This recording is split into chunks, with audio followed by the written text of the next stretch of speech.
Good afternoon to all. Next, we are going to see about the third unit in computer forensics. The topic is computer forensic analysis and validation. So, objective of this topic is determine what data to analyze in computer forensics investigation, explain tools used to validate data, explain common data hiding techniques, describe methods of performing a remote acquisition. First, determining what data to collect and analyze.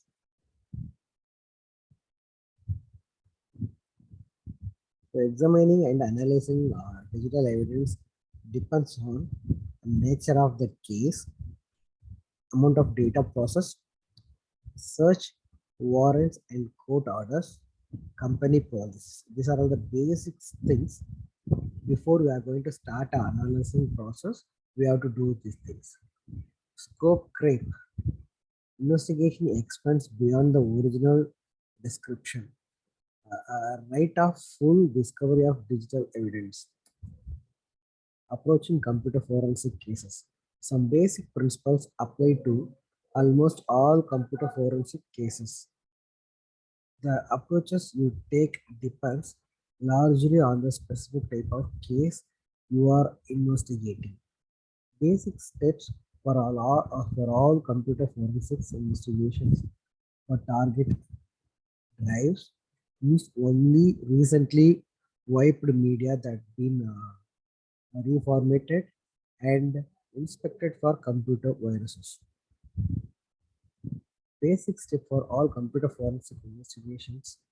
Inventory the hardware on the suspect's computer and note the condition of the computer once sized. Remove the original drive from the computer. Check date and time values in the system's CMOS. Record how you acquire data from the support drive. Process the data methodology and logically. Basic step for all computer forensics investigations are list all folder and files on the image or drive. If possible, examine the content of all data files in all folders, starting at a root directory of the volume partition. For all password protected files that might be related to the investigation, make your best effort to recover file contents. Basic stuff for all computer forensic investigation is contained here to identify the functions of every executable file that doesn't match no hash value. No hash value. Maintain control of all evidence and finding and document everything as you progress through your examinations. Refining and modifying the investigation plan. Considerations. Determine the scope of the investigation. Determine what the case requires, whether you should collect all information, what to do in case of scope creep. The key is to start with a plan but remain flexible in the face of new evidence. Using access data forensic toolkit analysis data, supported file system like a FAT12, 1632, NTFS, EXT2FS, and EXT3FS. FTK can analyze data from several sources, including image files from other vendors. FTK products a case log file, searching for keywords, indexed search, live search, supports options and advanced searching techniques such as stemming. Using access data forensic toolkit, analyze data. So this is the way of we can analyze the data. These are all the samples, some of the sample images. Using access data forensic toolkit analysis data, analyzes compressed file. We can generate a report using bookmarks.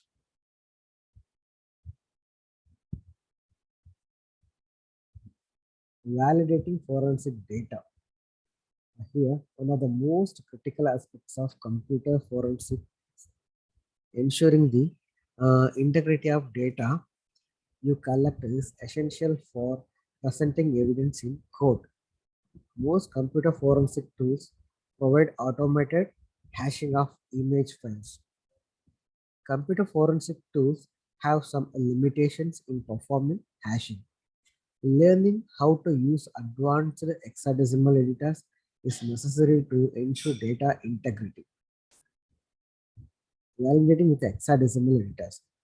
Advanced hexadecimal editors offers many features not available in computer forensic tools, such as hashing specific files or sectors.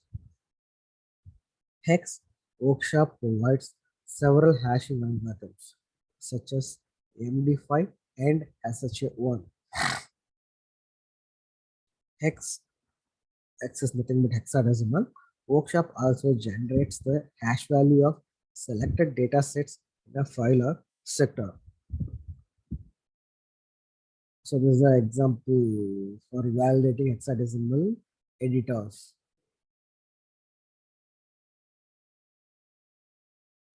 Using hash value to determine data, access data hashes separate database, the known file filter.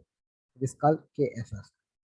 Filters known program files from views such as msword.exe and identifies known illegal files such as child pornography.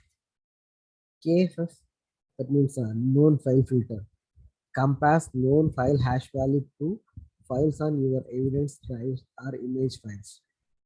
Periodically, access data updates this known file hash value and posts on updated KFF.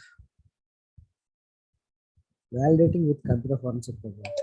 Commercial computer forensic programs have built-in validation features.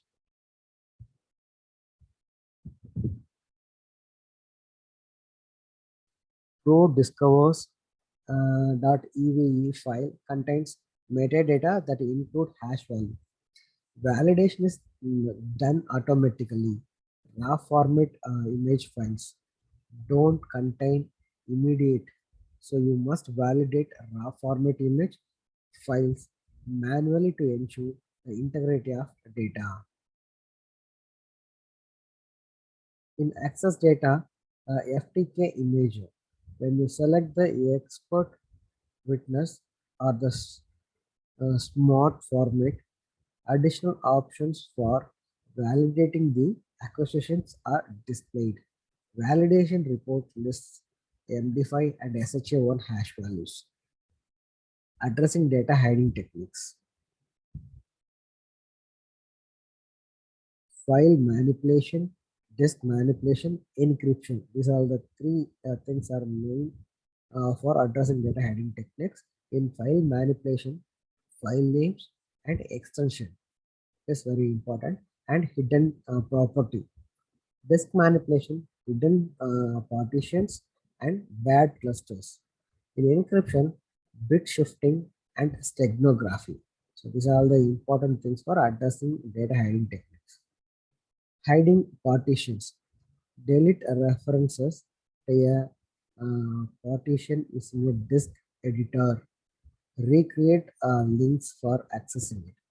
Use disk partition utilities, gdisk, partition magic, system commander, LILU.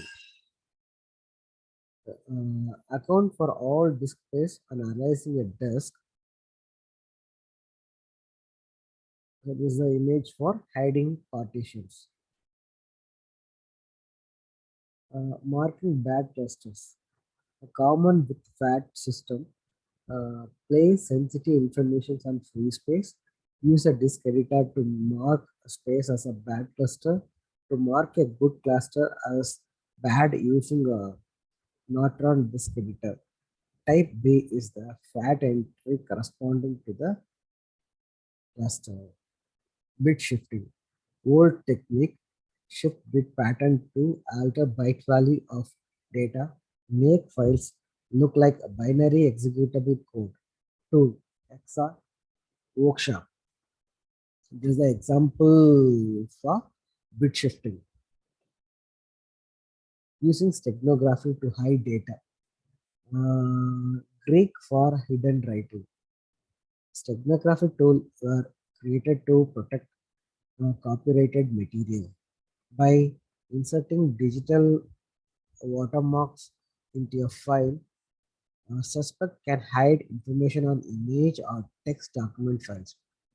Most steganography programs can insert only small amount of data into a file. Very hard to spot without prior knowledge. Tools: S-tools, DP envelope, JPEGs, and TTE. Examine encrypted files. Prevent unauthorized access. Employ a password or passphrase. Recovering data is difficult without password. Key escrow. Designed to recover encrypted data if user forgot their passphrase or if the user key is corrupted after a system failure. Cracking password. Expert and powerful computers pursued suspect to reveal password. Recovering passwords. There are some techniques for recovering password. Uh, Dictionary attack, brute force attack, password guessing based on suspect's profile.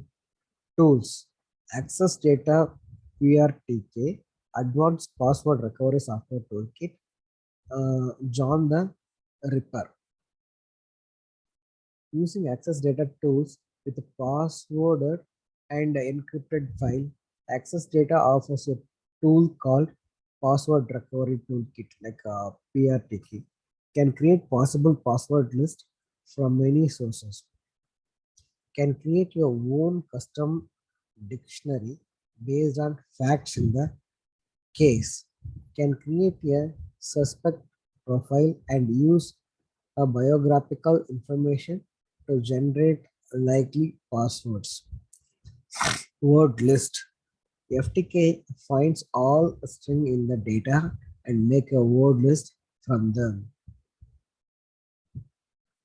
These are all for recovering a password. Using access data tools with password and encrypted file.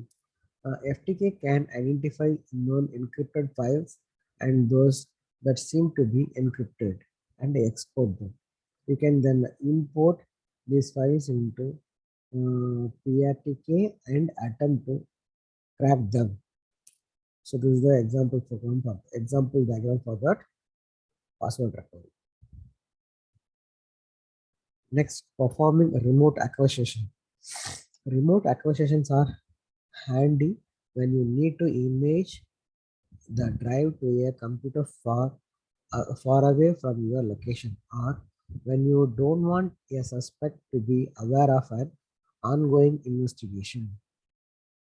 Remote acquisition with runtime software.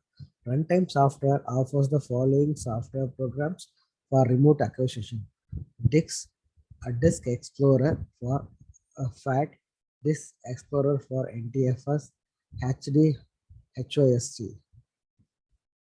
Preparing Disk Explorer and HD host for remote acquisition.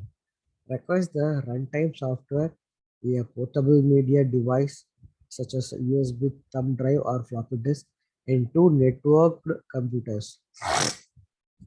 Making a connection with a Disk Explorer requires running HD host on a suspect's computer. To establish a connection with the HD host, the suspect's computer must be connected to the network, powered on, logged on to any user account with permission to run non-installed applications. HD host can't be run surreptitiously.